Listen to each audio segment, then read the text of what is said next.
Donc on y va. On est au cours numéro 6. Alors, jusqu'à maintenant, on avait parlé de l'âme divine. On avait expliqué d'où elle vient l'âme divine, qu'est-ce qu'elle est, c'est quoi ses attributs, un petit peu de tout sur l'âme divine. Maintenant, à partir de maintenant, on va commencer on va faire, en tout cas tout ce chapitre, il sera sur l'âme animale, d'où elle vient, pourquoi elle est tellement différente de l'âme divine, c'est quoi cette essence, parce qu'on va voir que dans l'essence, en fait, elle est très très différente. De là où elle vient, elle est très différente. Et dans le chapitre suivant, on va parler de la klipa. La klipa, c'est quoi? En hébreu, klipa, ça veut dire une écorce. Comme une noix, elle a une klipa, elle a une écorce. Une écorce qui va cacher ce qui est à l'intérieur.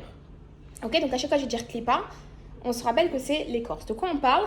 La klipa, on parle de, on va dire, une enveloppe, une écorce. Et en fait, ça va être, entre guillemets, le mal. Ok? Et on va voir plus en détail. Donc là, on va se concentrer sur l'âme animale, d'où elle vient. On a dit qu'on a deux âmes, une âme divine, qui est focus que sur Hachem. Son but principal, c'est d'être avec Hachem, connecté avec Hachem. Et on a l'âme divine, son but principal, c'est nous faire vivre les plaisirs du monde, un petit peu tout ce qui va être matériel. Ok, donc on va voir qu'en fait, d'où elle vient cette âme divine, cette âme animale. D'où elle vient, qu'est-ce qu'elle est, c'est quoi son essence en fait. L'essence de l'âme divine, de l'âme animale, pardon, c'est qu'elle vient de la klipa. Maintenant, ça veut dire quoi? De par sa nature, l'âme animale, elle va être séparée d'Hachem.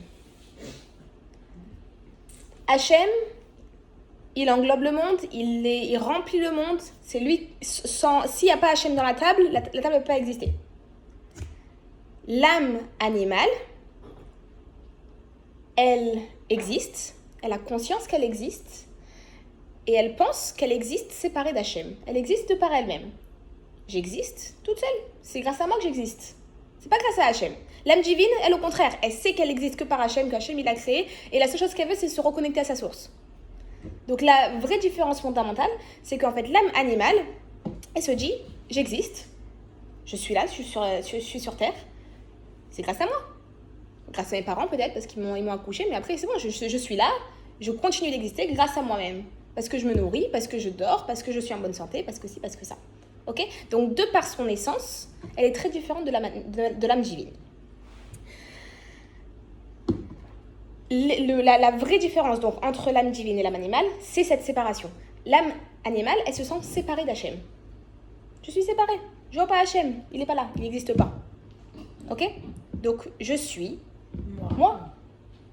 Qui tu es? Je suis moi. C'est ce qu'on dit, je suis moi, moi, c'est tout. C'est comme ça. Quand tu vas demander avec qui tu es, tu vas pas dire je suis une créature d'Hachem. C'est pas ce qui te vient à l'esprit. Je suis moi, je suis Rivka, je suis moi. On va se définir par notre âme animale. Je suis. Quand on te demande qui tu es, tu vas pas te dire je suis connecté à Hachem. Tu vas te dire je suis moi. Ah, bien sûr. Donc automatiquement déconnecté d'Hachem. Je vais vous raconter une petite histoire. C'est l'histoire, et je vais prendre le livre pour ça parce que j'ai besoin. S'il fait trop chaud, on baisse la clim, si vous voulez. Parce que... Tu veux les intrants quand même? Ouais, vas-y. Parce que du coup, avec la chaleur que le four, ça c'est l'inconvénient d'un four à gaz. Même baisse de 2 ou 3 même. Hein. Vas-y. Ouais, super. Ok. Donc l'histoire que je vais raconter, c'est une histoire qui se passe au temps du Baal Shem Tov. On a un homme qui est un grand Talmid Chacham, il étudie beaucoup la Torah, et il a entendu parler du Baal Shem Tov, qu'il fait des miracles, que c'est un vrai tzaddik. Il se dit, tu sais quoi, je vais aller voir. Je vais aller le voir qu'est-ce qui se passe, c'est qui ce monsieur, est-ce que c'est un vrai tzaddik ou pas. Et en chemin, il se dit, je vais essayer de réfléchir, comment est-ce que je vais voir, comment je vais savoir si c'est un vrai tzaddik ou pas. Peut-être que c'est pas un vrai tzaddik. Et il marche, il réfléchit, et il se dit, tu sais quoi, je sais ce que je vais faire.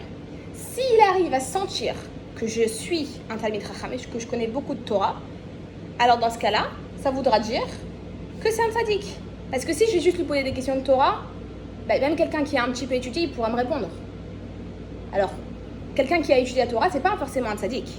Un tzaddik, c'est quelqu'un qui est spécial, c'est quelqu'un qui a quelque chose en plus. On avait expliqué que ça se passe au niveau de l'âme. Donc il a dit, je vais voir s'il arrive à sentir que je connais beaucoup de Torah, ça veut dire que ce sera un vrai tzaddik.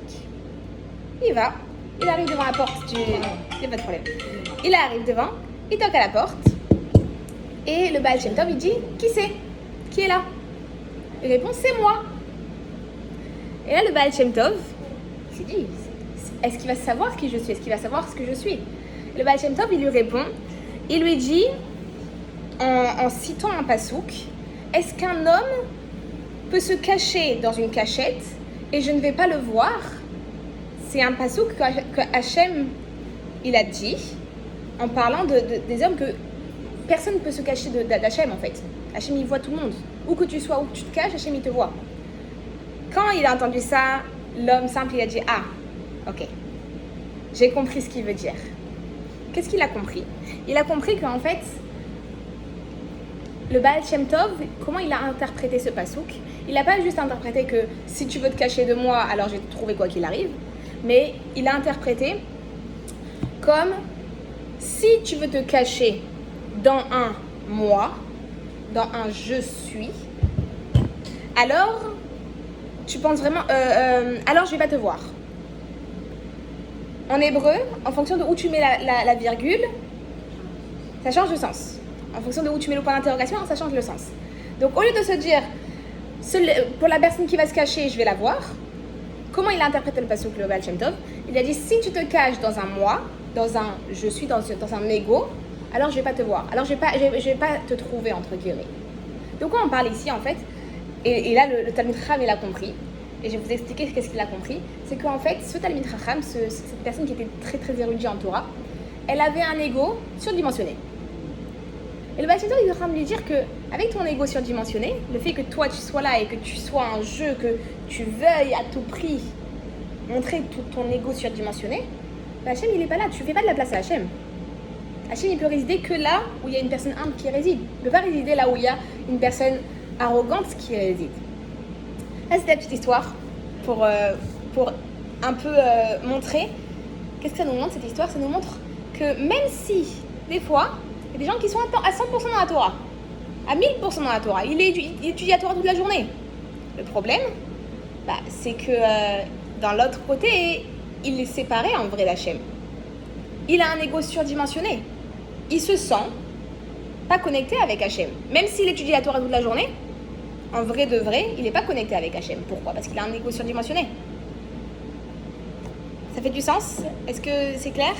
On va revenir dessus quoi qu'il arrive un peu plus tard. Donc ce qu'on va voir, en fait, c'est que pour pouvoir réussir à mettre Hachem dans notre vie, c'est un gros travail. Parce que notre âme animale, elle n'est pas faite pour ça. Notre âme animale, elle veut vivre toute seule. Elle ne se sent pas connectée avec Hachem. Elle se sent qu'elle existe d'elle-même. C'est elle la source de tout l'ego, en fait. Donc pour pouvoir réussir à mettre Hachem dans notre vie, il faut travailler dur.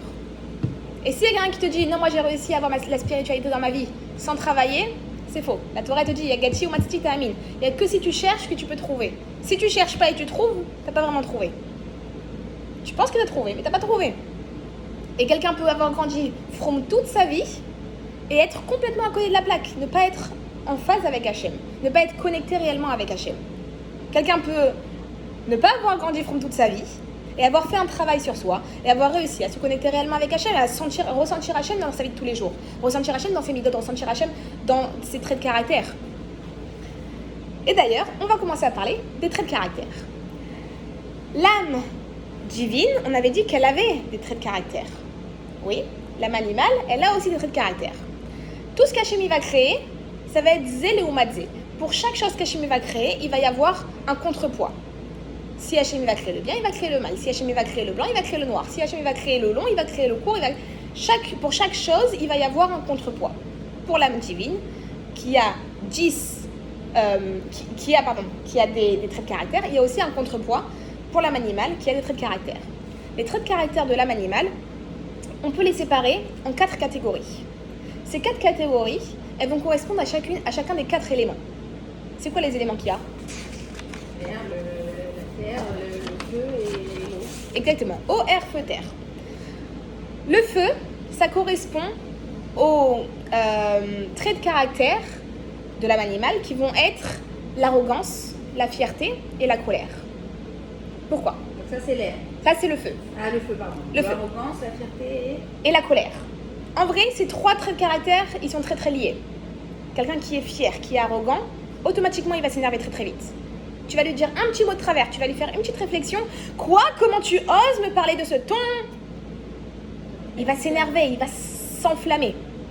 Ok? Quelqu'un d'arrogant, quelqu'un de colérique, c'est quelqu'un qui s'enflamme très vite. On n'utilise pas ce mot pour rien. Ça correspond à l'élément du feu. C'est un trait de caractère qui est explosif, qui s'envole, qui s'enflamme. Ok? Deuxième élément, l'eau. L'eau, il va correspondre au trait de caractère qui va être connecté à tous les désirs du monde. Tous les plaisirs, les envies, les désirs du monde matériel, ça va être de l'eau. Pourquoi? Vous avez déjà eu soif? Ouais, concrètement, en vrai de vrai, entre nous. T'as très soif. Tu bois un verre d'eau, t'es censé avoir fini de boire. Mais qu'est-ce que tu fais? Tu remplis un deuxième verre d'eau et tu le bois à moitié, tu jettes le reste. On est d'accord? Pourquoi? C'est l'eau, c'est comme ça. L'eau, c'est un besoin, mais c'est aussi une envie. Ça caractérise l'envie. Tout le temps, toujours comme ça. Tu as très soif, tu vas boire un verre entier, ça va te suffire concrètement, mais il faut remplir et boire que la moitié. Toujours comme ça. On a les yeux plus gros que le ventre. Avoir les yeux plus gros que le ventre. C'est toute la nourriture, tous ces plaisirs matériels, c'est caractérisé par l'eau. Troisième élément, l'air. L'air, il va caractériser, il va définir, il va être en connexion avec tous les traits de caractère qui vont être la moquerie, les bavardages inutiles, la vantardise. Quelqu'un qui va se vanter, il va être plein d'air, il va être plein de rien du tout en fait. L'hypocrisie, non? L'hypocrisie, c'est une très bonne question.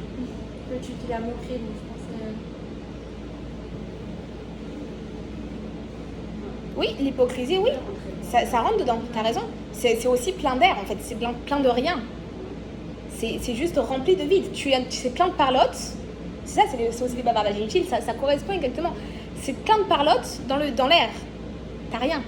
C'est que du vent, c'est rien du tout, c'est que de la parole. Et le dernier, c'est la terre. La terre, elle va correspondre aux 2 caractères qui vont être la paresse et la dépression. La paresse et la dépression, ça va être des sentiments qui vont être lourds. La terre, c'est le plus lourd de tous les éléments. Le feu, c'est léger, l'air, c'est léger, et l'eau, c'est léger comparé à la terre qui est lourde. Ces sentiments-là, ils vont te tirer vers le bas. T'es paresseux, toute la journée, tu vas rien faire, ça va te tirer vers le bas. T'es en dépression, même ton moral, tout, même tu vas te tenir de façon dépressive. Il y a une posture dépressive, il y a une posture de fierté, et il y a une posture dépressive. Tout est vers le bas, tout est lourd. Ok? Donc, on a ces 4 traits de caractère, ces 4 catégories de traits de caractère qui correspondent à ces 4 éléments.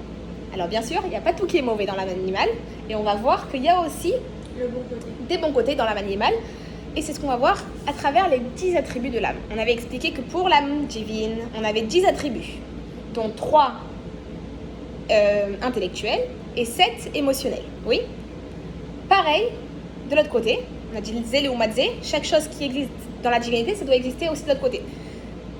On a pour notre âme animale 10 caractéristiques, 10 n'importe quoi, 10 attributs, dont 3 sirli, qui sont intellectuels, et 7 émotionnels. Ok? Ok, donc on continue. On a dit que l'âme animale, elle avait 10 attributs, de la même façon que l'âme divine, elle avait 10 attributs. Les 10 attributs, il y en a 3 intellectuels, qui sont Chochma, Bina et Da'at, et 7 émotionnels, qui sont Chesed, Vora, Tiferet, Netzach, Od, Yesod et Malchut. On avait déjà défini un petit peu c'était quoi ces attributs, et on y reviendra au fur et à mesure du temps. En gros, ces attributs, ils gardent leur essence, mais ils vont s'exprimer de façon différente chez l'une ou chez l'autre. L'attribut de Chochma, qui est le premier attribut de l'intellect. On avait dit Chochma, c'est un point, c'est le début de l'idée, l'étincelle de l'idée, exactement. Du côté de l'âme divine, qu'est-ce que ça va engendrer? Ça va engendrer une humilité et une modestie. Pourquoi? Parce qu'on va plus tu vas être de l'âme divine. L'âme divine, c'est la Chochma. Alors, l'âme divine, elle a tous ses attributs, elle a les 10 attributs, et l'âme animale, elle a les 10 attributs. Mais non, ces attributs-là, ils vont avoir le même nom, parce qu'ils vont avoir la même essence, Mais ils vont s'exprimer de façon différente chez l'âme divine et chez l'âme animale. Donc chez l'âme divine, la chorma, comment elle va s'exprimer, qu'est-ce qu'elle va engendrer? Elle va engendrer une humilité face à Hachem, elle va engendrer une modestie face à Hachem. Pourquoi? Parce que plus tu vas étudier la Torah, et plus tu vas réaliser comment tu es tout petit face à Hachem. Oui? Pour l'âme animale, eh ben, ça ne va pas engendrer de l'humilité et de la modestie, mais ça va engendrer de l'ego et de l'arrogance. Pourquoi? Parce que plus tu vas étudier, plus regarde combien je sais, regarde combien je connais. Ok? Donc en fait, zé ou matzé, on a les deux côtés à chaque fois. Pareil pour l'émotionnel. Prenons l'exemple du chesed. Chesed, c'est la bonté. Dans l'âme divine, qu'est-ce que ça va engendrer? Ça va engendrer que j'ai un amour pour Hachem, une envie de donner. Oui, ça c'est le chesed, on avait dit. La bonté, je veux donner, je veux pour l'autre, pour Hachem. Pour l'âme animale, ce chesed-là, qu'est-ce qu'il va engendrer? Il va engendrer du plaisir, de l'envie pour les plaisirs du monde. Oui, de l'amour pour les plaisirs du monde. J'aime les plaisirs du monde. Pour l'âme divine, elle aime Hachem.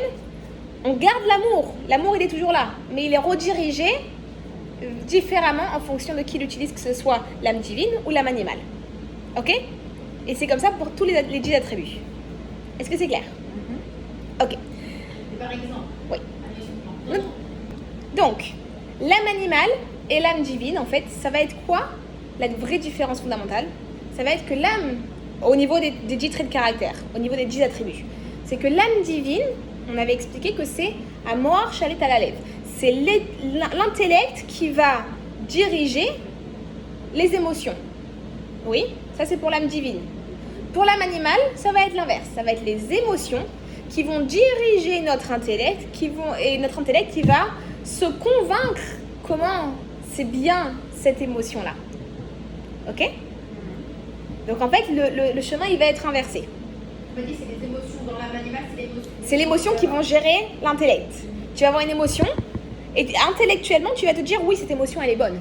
Et tu vas la valider. Tu vas dire, c'est bon. Tu vas te convaincre que c'est bien. Tu vois, c'est pas l'inverse. Ça va pas être tu vas justifier ton comportement. Non, mais je me suis énervée parce que de toute façon, elle est toujours comme ça. Et tu vas mettre intellectuellement ton émotion et tu vas la valider intellectuellement. Mais ça va venir du côté de l'âme animale. Ça va pas venir du côté de ton âme divine. Ok? Donc, en fait, plus nos envies, plus notre intellect il va grandir, plus nos envies elles vont grandir. Nos envies et notre intellect, ils vont être très très en relation. Là, on parle de l'âme animale, ok? Par exemple, un enfant qui a un intellect qui va être moins développé, alors il va avoir des envies moins développées. Un enfant, qu'est-ce qu'il veut? Il veut des bonbons, il veut jouer, il veut des jeux, ok? Des dessins animés, exactement. Un adulte qui va avoir un intellect plus développé, il va avoir des envies plus sophistiquées. Je veux une voiture, je veux avoir des honneurs, je veux avoir de l'argent, je veux avoir une bonne place dans la société. Les envies, elles restent la même. Un enfant de 5 ans, il veut une petite voiture. L'envie, elle reste la même pour l'adulte. Il veut aussi une voiture, mais lui, il veut une vraie voiture. Il veut plus la même. Ok? Donc les envies, elles restent les mêmes, mais c'est juste qu'elles vont se sophistiquer, elles vont s'améliorer. Ouais, se transformer à travers le temps, mais elles vont rester les mêmes fondamentalement. Tu gardes la même envie qu'un enfant de 3 ans. C'est juste que tu vas rediriger de façon différente en fonction de comment ton intellect il va grandir. Donc, on a parlé de la source de l'âme animale, enfin de son essence. On a parlé des attributs de l'âme animale et maintenant on va parler des habits de l'âme animale. On avait expliqué que tout est zéléoumatzé. Tout est d'un côté, c'est aussi de l'autre. Pour l'âme divine, on avait dit qu'on a 3 habits de l'âme qui sont pensée, parole et action. Pour l'âme animale, on a aussi pensée, parole et action. Et ça va fonctionner exactement de la même manière. Pour l'âme divine, tout ce que les pensées, paroles et actions ils vont faire, ils vont penser, ils vont parler, ça va être en rapport avec Hachem. Tout ce qui va être de l'âme animale, pensée, parole et action, ils vont être utilisés pour des choses matérielles, pour des choses qui vont être pas de la spiritualité. Ok? Donc les deux, ça va être la même chose, la même essence, comme pareil que pour les attributs. Ça va garder la même essence. Une pensée, ça va rester une pensée, une parole, ça va rester une parole, une action, ça va rester une action. Mais après, c'est en fonction où est-ce que tu vas la diriger. Ok, qui va l'utiliser? De quel côté tu vas l'utiliser?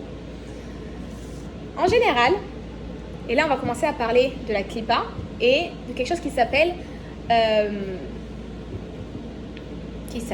l'autre côté en français. C'est quoi l'autre côté? On va expliquer tout de suite. Pour qu'on puisse comprendre ça, je vais vous faire une petite préparation. Donc en fait, on a 3 situations. Première situation, c'est ce qu'on pense en général. Première situation, je suis connectée à Hachem, je fais des mitzvot. Deuxième situation, je fais une Avera, je ne suis pas connectée à Hachem, je fais quelque chose qui va être mauvais. Ok? D'ailleurs, Avera, ça vient de séparation. Je me sépare, je me sépare d'Hachem. Je ne suis pas connectée, je prends d'ailleurs. Ok? Troisième situation, je fais ni l'un ni l'autre, ni je fais une mitzvah, ni je fais une Avera, alors je suis connectée à rien, je suis neutre. Par exemple, je sais pas, je plie le linge, je sais pas, quelque chose comme ça, je fais quelque chose qui est neutre. Je suis pas en train de faire une mitzvah, je suis pas en train de mettre la tzedaka, je suis pas en train de prier, mais je suis pas en train de faire une avera non plus. Donc je fais quelque chose qui est neutre, donc je me connecte à ni l'un ni l'autre. Ça fait du sens? C'est ce qu'on pense en général, oui? En vrai, le Zohar, donc la Kabbalah et la Chassidut, ils vont nous expliquer que c'est pas comme ça que ça marche. C'est ou bien, il y a 2 situations, ou bien tu te connectes à la divinité, ou bien tu te connectes à l'autre côté. C'est quoi cet autre côté-là? Pas de neutre alors. Pas de neutre. La neutralité, comment on va l'appeler? La neutralité entre guillemets, on va l'appeler la klipat noga. Klipa, l'écorce, noga qui va être neutre.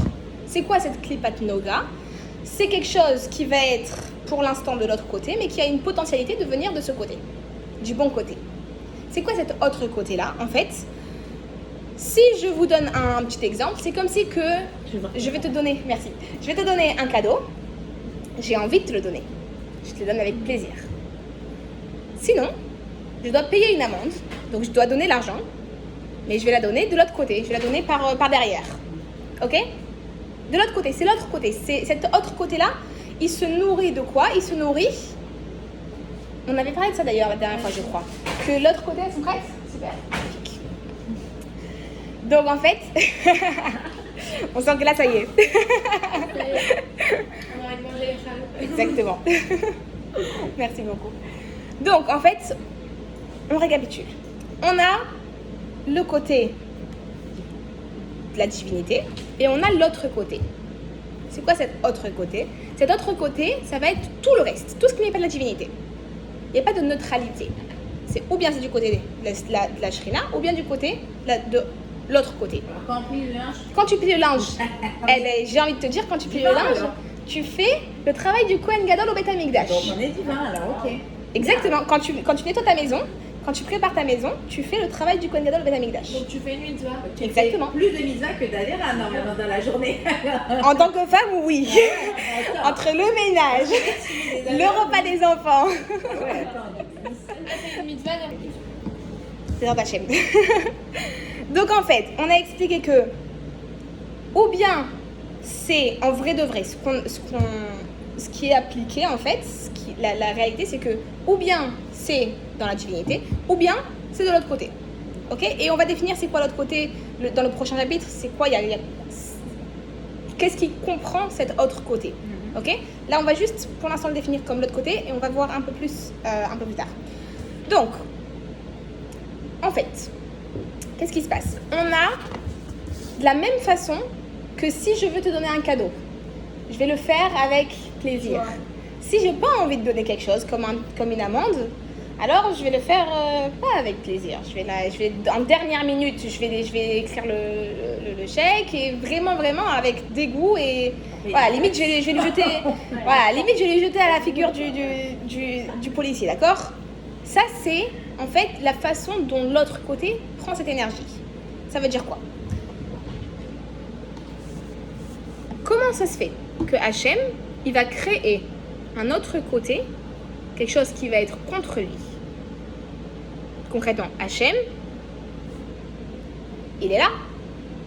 Pourquoi il créerait quelque chose qui le repousserait? Nous laisser le choix. Exactement. Maintenant, comment ça se fait? Pourquoi? Là, ça, c'est la vraie réponse. Maintenant, comment ça se fait de base? Pourquoi tu voudrais faire ça? Pourquoi tu voudrais créer quelque chose qui va aller contre toi, qui va te repousser? On a expliqué que l'arrogance, ça repousse Hachem. que quand tu es trop plein de toi, tu laisses pas la place à Hachem. Ok, d'ailleurs, je vais vous donner une petite histoire sur ça d'ailleurs.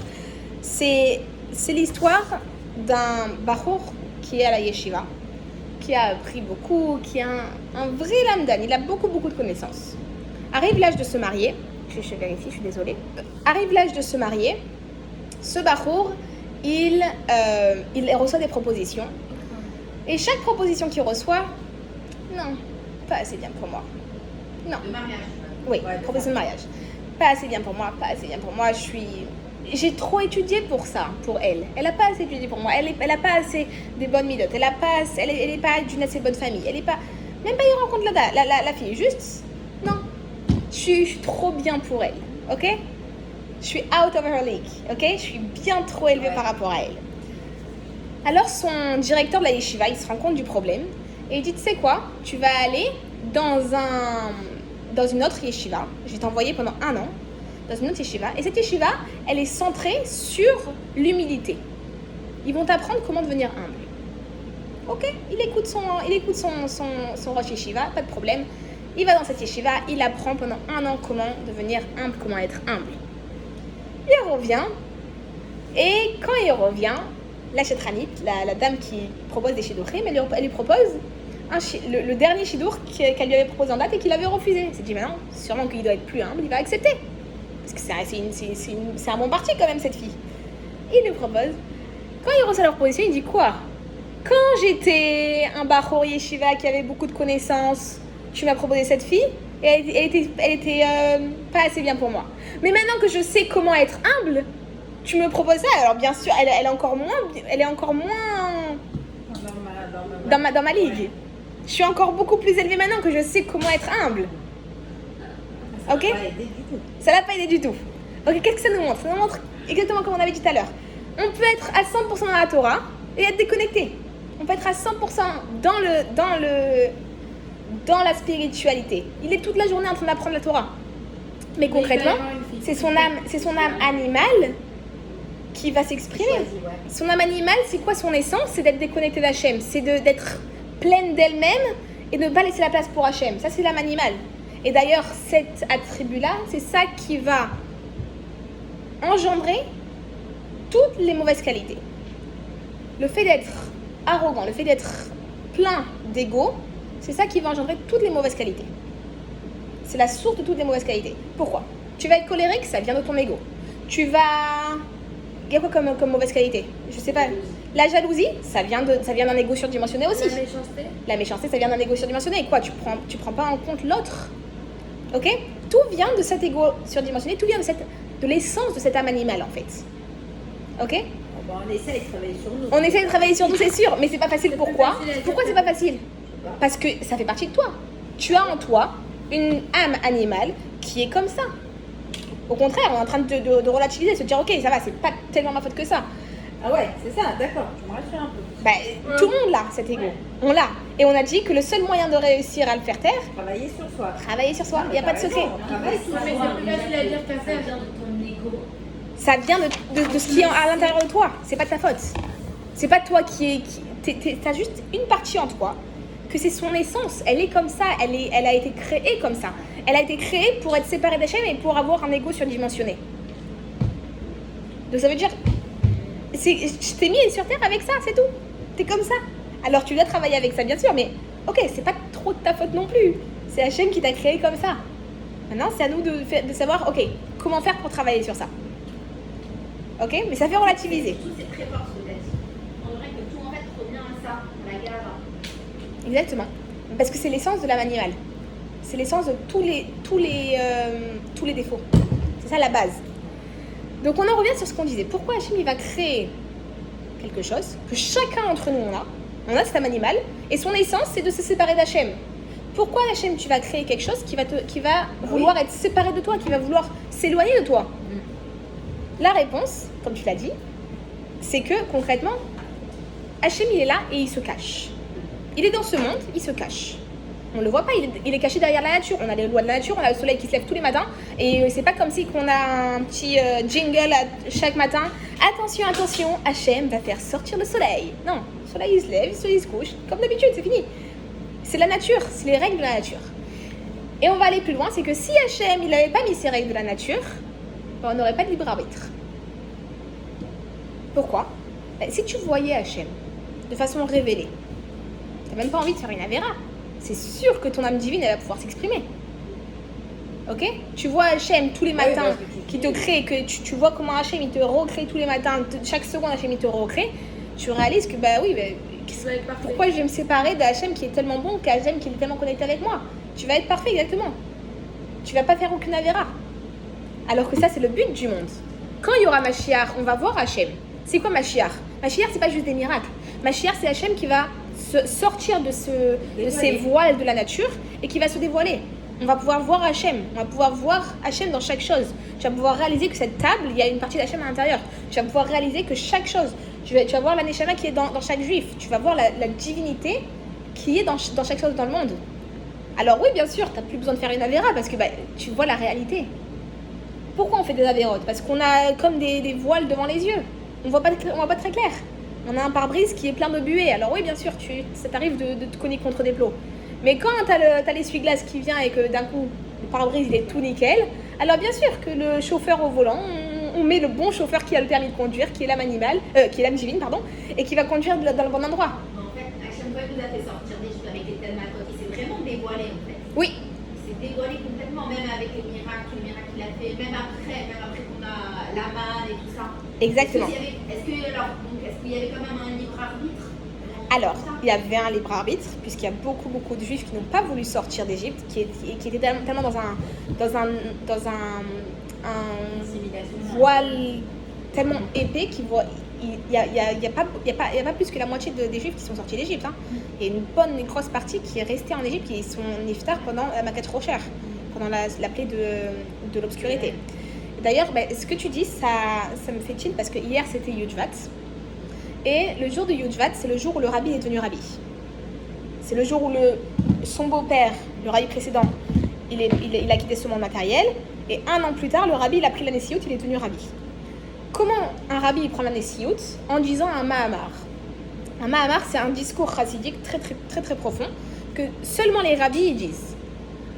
Tout le monde peut dire des sikhot, peut dire des discours chassidiques, on va dire, des développements chassidiques, mais un Mahamar, ça a un air spécial, ça a une profondeur beaucoup plus profonde, et ça, c'est qu'un rabbi qui peut le dire. Ça a des jours spéciaux ou non? Ça peut être n'importe quel moment que le rabbi peut dire un Mahamar. En général, il le disait pendant des jours spéciaux.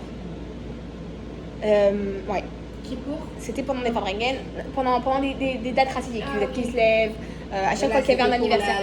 Et là, c'était pour le Yortzeit, exactement. Parce qu'il ne voulait pas être rabbi. Il ne voulait pas être rabbi. Pendant 1 an, les chassidim, ils l'ont saoulé. Ils les écrivaient des lettres, des demandes est-ce que tu peux devenir notre rabbi? Et le rabbi, il refusait. Et d'ailleurs, c'est incroyable de voir les quelques jours avant Yudvat, avant qu'ils prennent la Nessiout, il a pleuré amèrement et il leur a dit aux chassidim, quand il a accepté, il a dit ok, mais vous devrez m'aider. Ça veut dire il était conscient, c'était pas juste un honneur, c'était une responsabilité énorme. Et il a beaucoup pleuré. Il voulait que ce soit son beau-frère, c'est ça qui soit rabbi, non? Exactement. Il avait plus de légitimité. Est-ce que tu as lu le livre de Rebbe? Non, moi j'écoute les cours que son mari, enfin mon mari. Elle a le live. Il a parlé de ça, regarde comment je l'ai. Exactement. C'est quoi? Tu connais Rivka, le livre de Rebbe ou pas? Mais je l'ai. Il y a la photo du rabbi dessus, je l'ai. Alors tu sais quoi? Ah ouais. Il est incroyable. Bah, moi j'ai un vrai travail. Je suis en train de regarder si je l'ai ici. Non, je l'ai pas ici. Moi j'ai un vrai travail pour moi à faire penser. J'adore lire. Mais alors, tous ces bouts, j'arrive pas à me dire, allez, vas-y, je vais essayer. Tu sais quel livre tu vas aimer? Celui-là. J'arrive pas, c'est quoi? Ah, celui que tu m'as montré, le chalat, Ouais, il est incroyable. C'est lequel celui-là? De Nikolaïev à Brooklyn. Le Nikolaïev, il est bien celui-là? C'est comment le rabbi il a grandi, toute son histoire en fait, toute la biographie du rabbi. Alors, de Rebbe, c'est pas le même, c'est un autre. C'est un autre livre, ouais. Moi j'ai adoré de Rebbe, celui-là je le connais pas. J'ai pas fini, donc je pense qu'il parle aussi jusqu'à la fin, mais je l'ai pas encore terminé.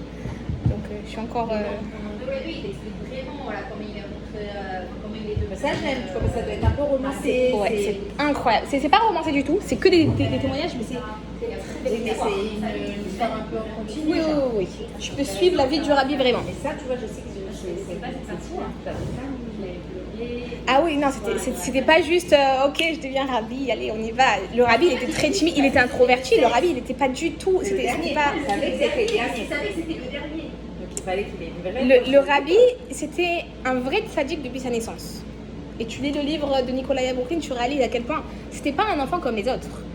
Le rabbi, depuis qu'il est né, à 3 ans, il est né en URSS, ok, en Union soviétique.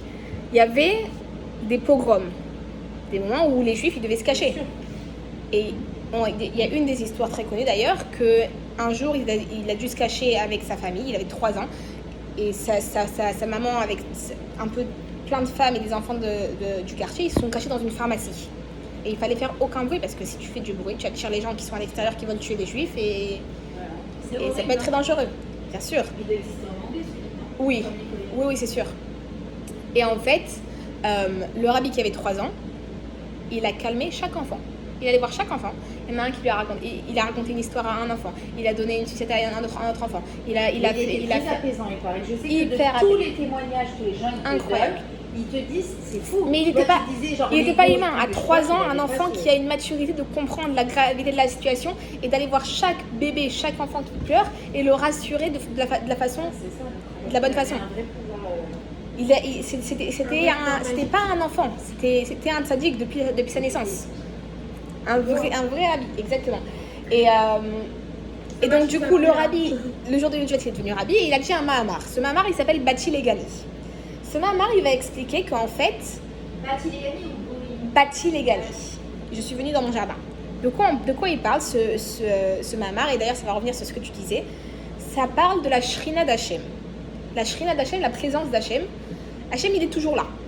Mais il y a quelque chose en plus de son étincelle divine qui est partout, il y a quelque chose qui s'appelle la Shrina.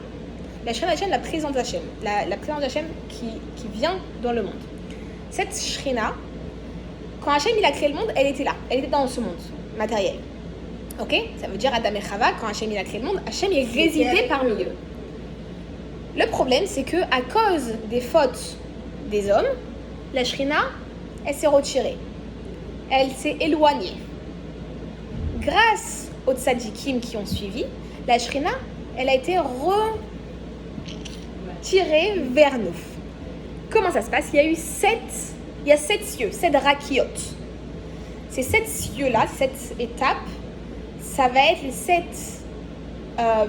7 étapes qui vont séparer notre monde de tout en haut. Et en fait, chaque faute qui a été faite, elle va pousser la Shrina, elle va retirer la Shrina d'un cieux.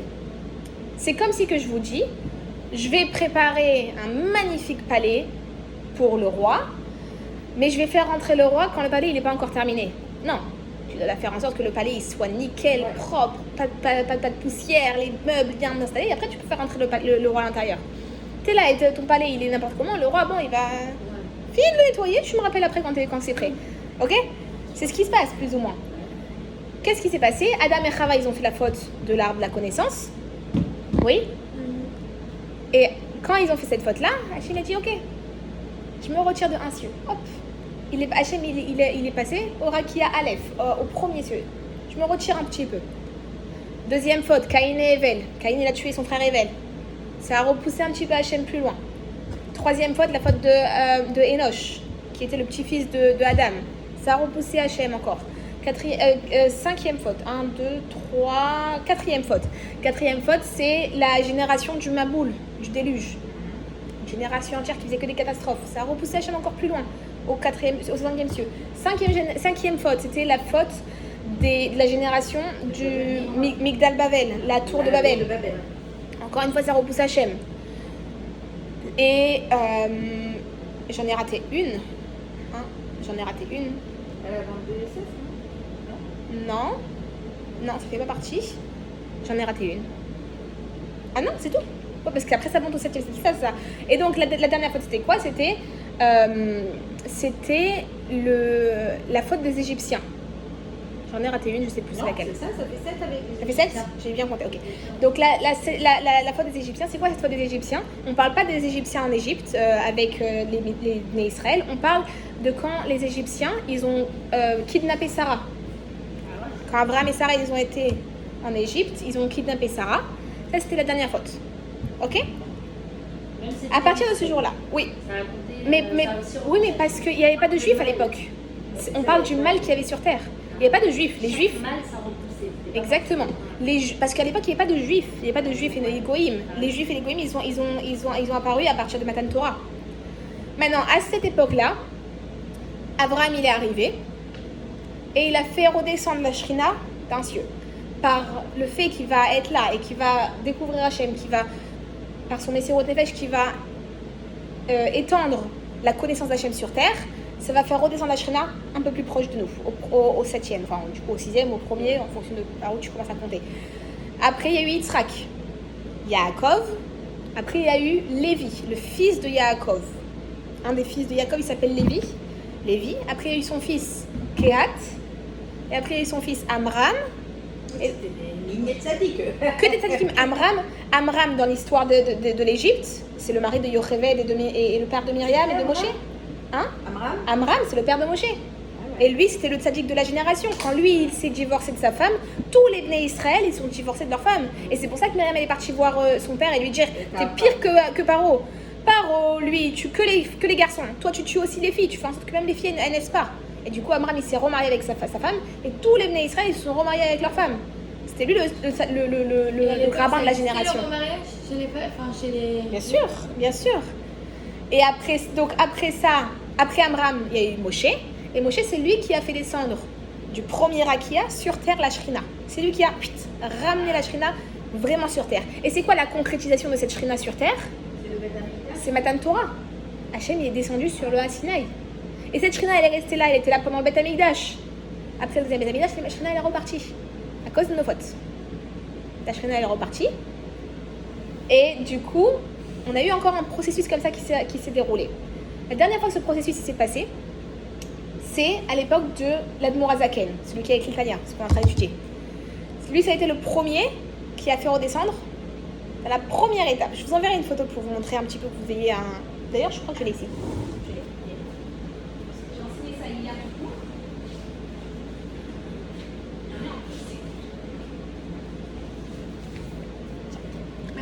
Donc en fait, qu'est-ce qu'on a? Vous voyez, d'un côté, on a toutes les fautes. D'ailleurs, je crois que j'en avais raté une. Enoch, Cain, Maboul, Migdal. Ah, la faute des gens de Sodome et Gomorrhe. Sodome et Amora. Ça que j'avais oublié. Donc, en fait, la Shrina, elle était sur terre de base. À cause des fautes de Adam et Chava, elle a commencé à remonter. Et après, elle est redescendue grâce à Abraham, Yitzhak, Yaakov, Lévi, Kehat, Amram et Moshe Rabbeinu. Et encore une fois, ce processus il s'est répété à partir de l'Admor Azaken. L'Admor Azaken, la Shrina, elle était tout en haut. Et il a fait redescendre la Shrina par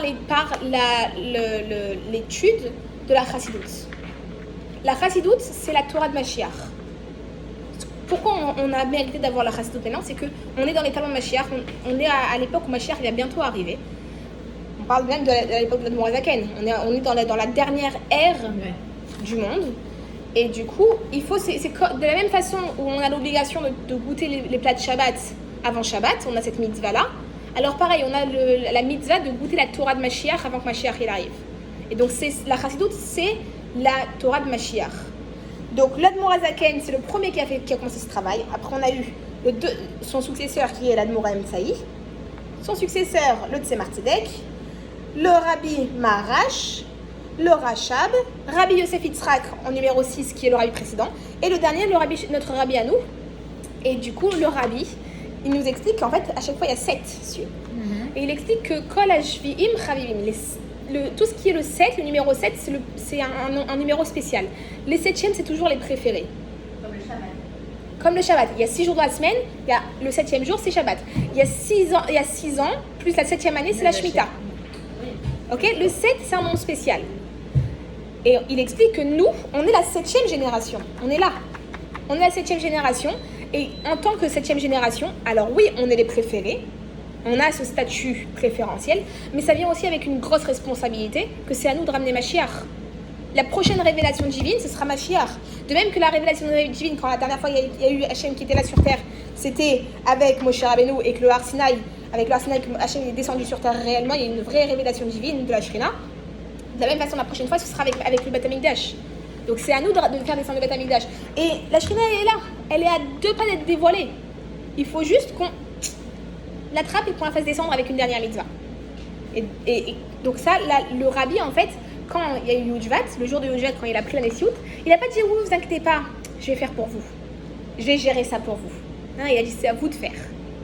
Allez-y. Vous voulez, je sois votre leader, et avec plaisir, je vais être le rabbi. Mais c'est à vous de travailler aussi avec moi. C'est pas à moi de faire tout le travail pour vous.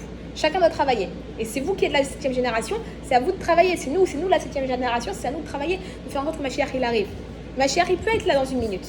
Mashiach il peut être là dans quelques secondes. Ok? C'est juste, ça dépend de C'est nous. la répétine qui l'a poussé à prendre la décision. Exactement. Donc ça veut dire vraiment, c'était vraiment genre, le rabbi nous dit voilà, c'est à nous. C'est à nous de faire ça. Donc, oui, donc ce qu'on disait, on revient sur ce qu'on disait sur le Tanya. On était en train d'expliquer qu'en fait, Hachem il se cache à travers des voiles et que si Hachem il se cachait pas, en fait, quand Hachem il se cachera plus, ce sera au temps de Mashiach. Quand tout sera dévoilé, on aura la divinité qui sera dévoilée, on pourra voir Hachem. Le fait qu'Hachem il se cache, ben, ça nous donne un srout, ça nous donne un mérite quand tu vas faire le bon choix. Ça nous donne un libre arbitre et ça nous donne aussi un mérite. Si tu n'avais pas de libre arbitre, tu n'as pas de mérite non plus. Le fait que tu ne vois pas Hachem, tu as le libre arbitre de choisir entre Hachem et entre eux, de ne pas croire en Hachem. L'âme divine en elle-même, de base, son essence, c'est de ne pas croire en Hachem. L'âme divine, de base, c'est je crois en moi-même, je suis plein de moi. Ok? Et c'est pour ça qu'on a ces 2 côtés et que d'un côté, on veut bien faire. D'un côté, non, je veux mon intérêt personnel. Ok? Donc la semaine prochaine, on va voir sur la clipa. Qu'est-ce que c'est la clipa? C'est quoi cet autre côté? On va bien définir c'est quoi cet autre côté. Et voilà. Les Merci.